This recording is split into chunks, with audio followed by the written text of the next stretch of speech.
Bonsoir à tous, ravi de vous retrouver sur Monaco Info avec à la une ce soir de votre journal le débat du moment autour de vous, autour de nous sur l'obligation de porter désormais un masque même à l'extérieur dans certains quartiers de plusieurs villes dans le monde. En principauté depuis la semaine dernière, le ministre des Affaires sociales et de la Santé, Didier Gamerdinger, nous l'avait d'ailleurs précisé sur Monaco Info, en extérieur c'est uniquement en cas de file d'attente que vous devez obligatoirement le porter.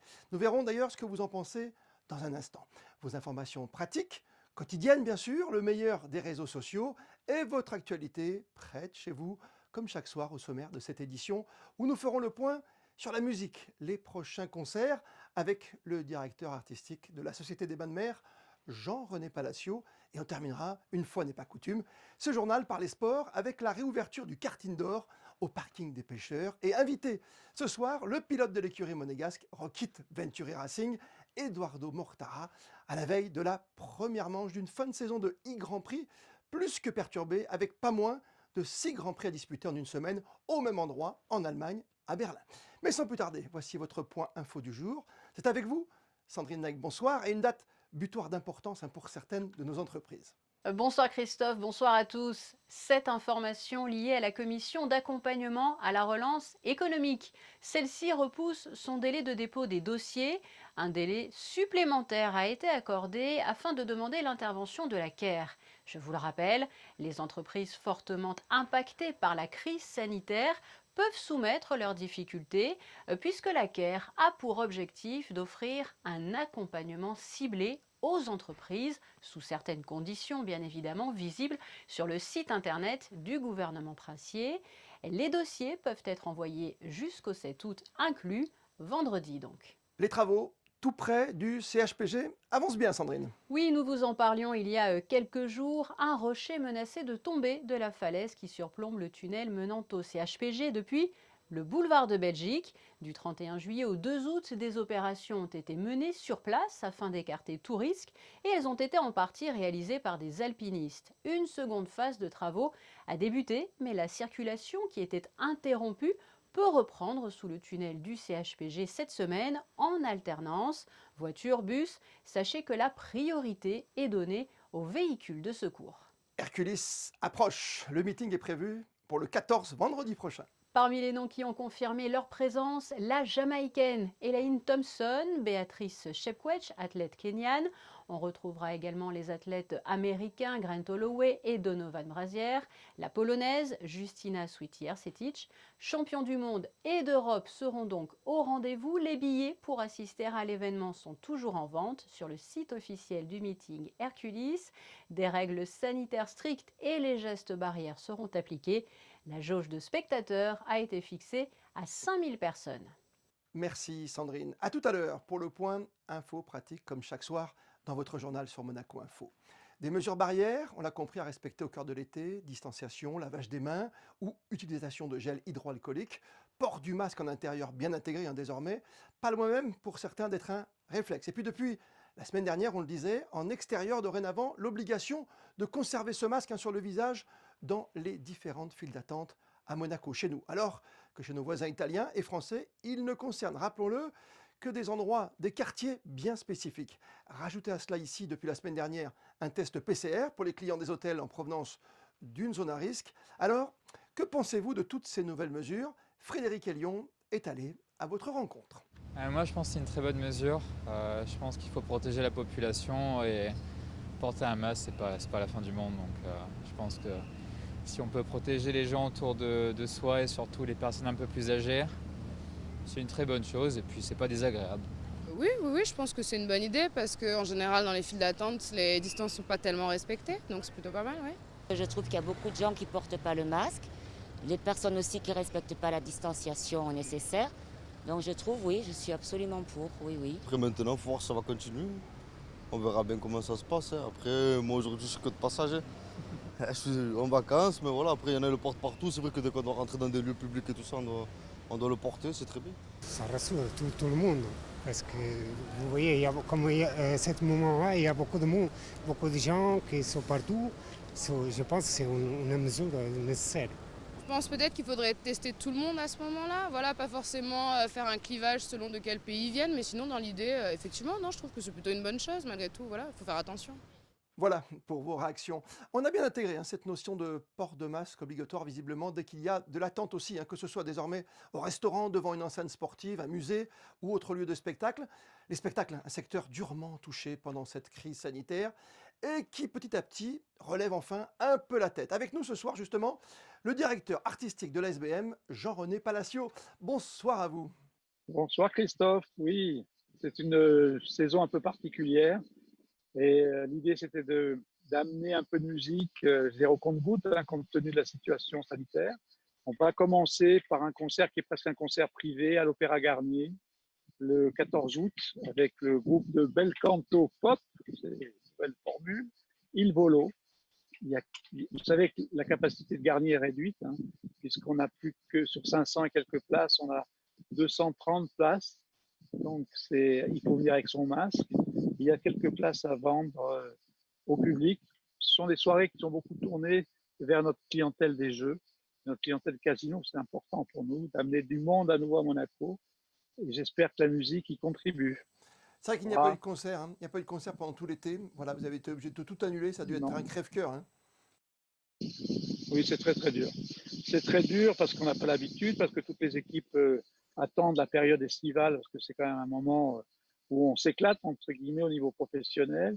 Et puis avoir annulé un Céline Dion et d'autres concerts. Comme vous le savez, je participe à la programmation de Jazz à Jouan. On a annulé aussi l'ensemble des concerts. C'est très dur. C'est très dur pour les techniciens. C'est très dur pour l'entreprise parce que on ne peut pas participer à l'animation que nous organisons chaque année pour la principauté aussi. Il n'y a rien, sans vie. Alors vous l'avez dit, un premier concert le 14 août avec les mesures sanitaires, masques, distanciation. Et est-ce qu'on peut espérer peut-être que le vrai renouveau, il faudra attendre peut-être le mois d'octobre, l'automne pour voir le Jazz Festival? Oui, j'espère aussi. Pour l'instant, on travaille à la programmation. Je croise les doigts en même temps, là, vous ne voyez pas, mais pour recommencer en novembre. Le problème qu'on a aujourd'hui, c'est pas programmé, mais c'est qu'il faut que les artistes arrivent jusqu'en principauté. Au festival de jazz, il y a beaucoup de musiciens américains.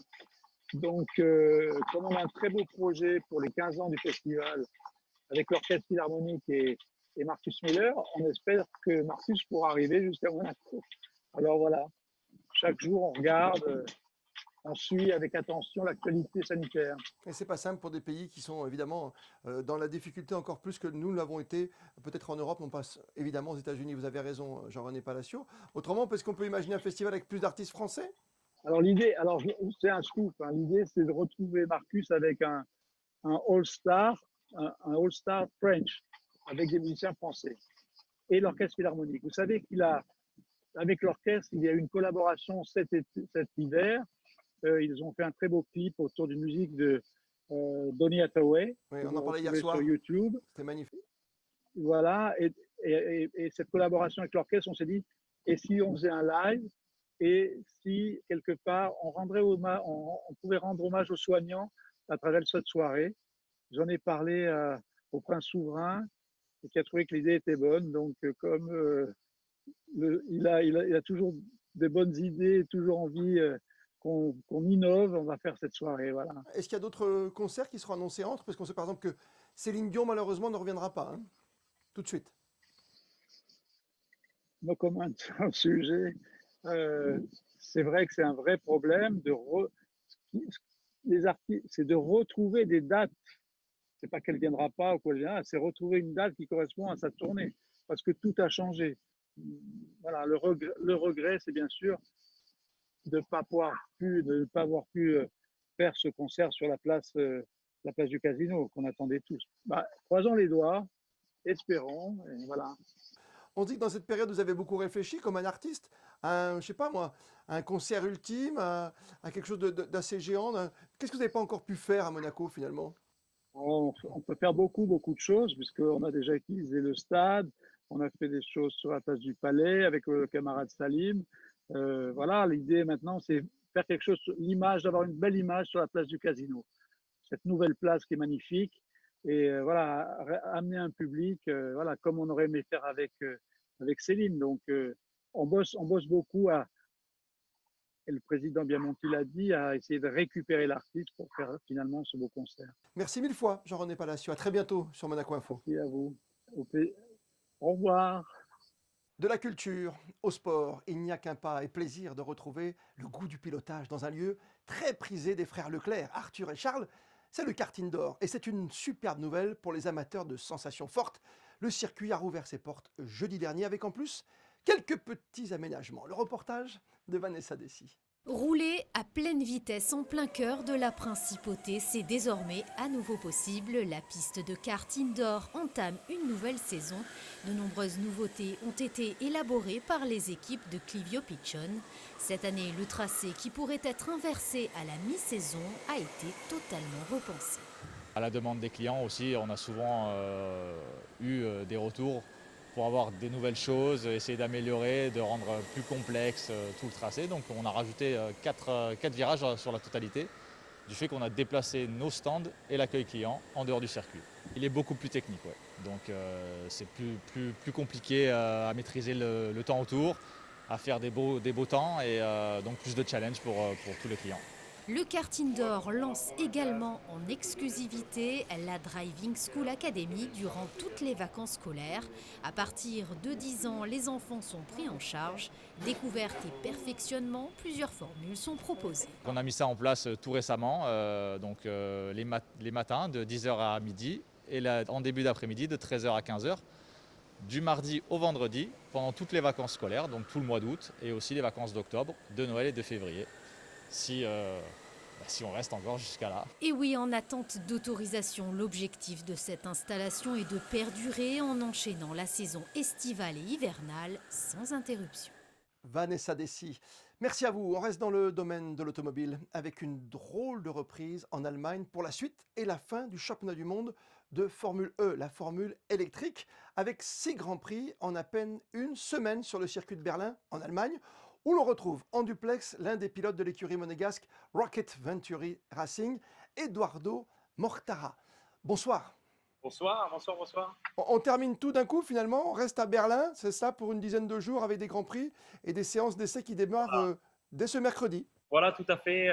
On a cette seconde partie de saison en fait qui recommence là maintenant. On va avoir 6 courses, tout à Berlin. Le format est un petit peu particulier. On va avoir 3 doubles, le 5-6, le 9-10, si je me souviens bien, et le 11-12 en fait août. Et ça vient en fait clôturer cette saison où on avait déjà eu en fait 5 grands prix, 5 e-prix. C'est quand même compliqué, hein, parce que vous êtes arrêté combien de temps au final? On a arrêté environ fin mars, après justement 5 e-prix, donc ça fait environ 4-5 mois qu'on n'a pas couru. Alors évidemment, entre-temps, les ingénieurs ont évidemment fourni beaucoup de travail en fait pour faire développer les softwares qu'on a dans la voiture, mais c'est sûr que ça va être une reprise un petit peu particulière. Oui, vous n'avez pas le droit d'utiliser des circuits. Celui-ci de Berlin, vous le connaissez déjà? On connaît en fait la version qui va être utilisée pour l'avant-dernière double en fait du championnat. La prochaine version qu'on va utiliser, c'est-à-dire le 5-6, on ne la connaît pas encore. C'est la version en fait à l'envers en fait de la version standard.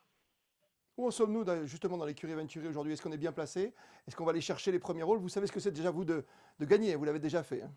Oui, tout à fait. Alors, moi j'ai déjà connu la victoire justement avec Venturi l'année dernière. On a déjà fait en fait des podiums ensemble. Après pour cette année, c'est un petit peu difficile de répondre parce que il y a une telle période en fait d'inactivité que tout le monde reprend un petit peu. On verra en fait qui en fait a fourni en fait le meilleur travail pendant cette pause. Donc j'espère qu'on sera bien.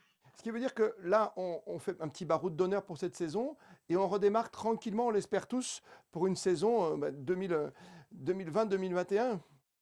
Alors, je dirais avec la situation actuelle, rien n'est sûr en fait. Donc on est déjà en fait content de finir cette saison 6 de Formule E avec ces 6 courses à Berlin. Après, pour le début en fait de la saison 7, qui devrait normalement commencer début janvier en fait de 2021, on ne sait pas encore, rien n'est confirmé. J'espère en fait qu'on réussira à courir au Chili comme c'est prévu en fait en janvier 2021. Après, on verra bien. Merci Eduardo Mortara, bon week-end avec toutes vos équipes sur place à Berlin pour ces trois doubles Grands Prix, vous l'avez dit, mercredi, jeudi déjà, on va vous surveiller sur les antennes de Monaco Info. Merci à vous. Merci à vous. Et sans plus tarder, on en vient au point info pratique du soir, Sandrine. Le site covid19.mc a vu le jour il y a plusieurs mois. Afin de vous donner un maximum d'informations, eh bien sachez qu'il s'est étoffé en cette période estivale et il propose plusieurs coups de projecteur sur des questions et surtout des réponses qui pourraient vous intéresser si vous êtes amené à voyager dans certains pays. Une partie transport qui regorge d'informations à connaître avant de quitter la principauté. Partons à présent du côté du NMNM. Oui, nous vous parlons régulièrement du NMNM qui propose plusieurs ateliers destinés aux jeunes chaque semaine. Eh bien, les parents peuvent aussi franchir les portes de la Villa Paloma et participer à des activités ludiques et artistiques grâce aux ateliers en famille proposés, eux, les samedis et dimanches. Les inscriptions se font à l'adresse suivante, public@nmnm.mc. Et jeudi soir, nous monterons, Sandrine, vers le Rocher. Rendez-vous, oui, à Monacoville pour les Jeudis du Rocher, après l'ambiance jazzy proposée par le trio de l'Orchestre des Carabiniers du Prince, celle Gypsy la semaine dernière. Eh bien, ce jeudi 6, place dès la fin d'après-midi à la musique cubaine. Je vous rappelle que les Jeudis du Rocher ont pour objectif de proposer à la clientèle de participer à la relance de l'économie locale dans une ambiance festive. A tout de suite, Sandrine, pour la météo de demain, mercredi. Et comme le veut la tradition, voici votre rendez-vous avec le meilleur de l'actualité des réseaux sociaux, sélectionné par Alexia Bigini.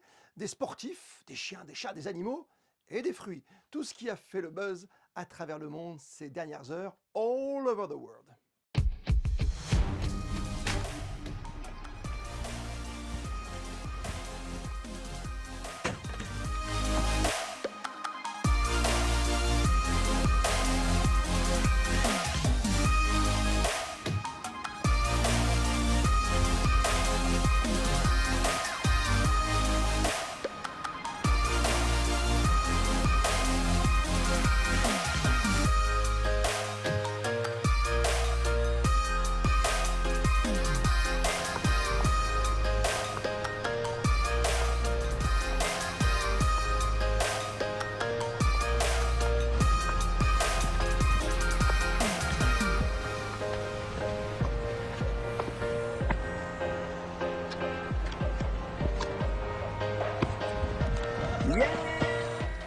Au top, ah oui, belle idée d'entraînement en tout cas. Merci de nous être fidèles et surtout n'hésitez pas, continuez à nous envoyer vos photos, vos vidéos sur le réseau Malizia, ouvert, vous le savez, 7 jours sur 7, 24 heures sur 24. La météo, c'est avec vous Sandrine, température de l'air et de l'eau pour ces prochaines heures. Mercredi sera une journée ensoleillée marquée par une légère hausse des températures de 22 à 28 degrés, 27 dans la Méditerranée et aucun nuage à l'horizon. Nous fêterons demain les Abel. Le soleil se lèvera à 6h24 pour se coucher à 20h48, Christophe. À demain, Sandrine, et comme chaque soir, on termine ce journal par les instantanés d'une vie sous contrôle, dans le respect des mesures barrières. Photo signée Manu Vitali. Prenez soin de vous et de ceux que vous approchez. Bonne fin de soirée à toutes et à tous. On se donne rendez-vous demain, 19h, pour une nouvelle édition de votre journal. Plus que jamais, vous le savez, vous êtes bien sur Monaco Info.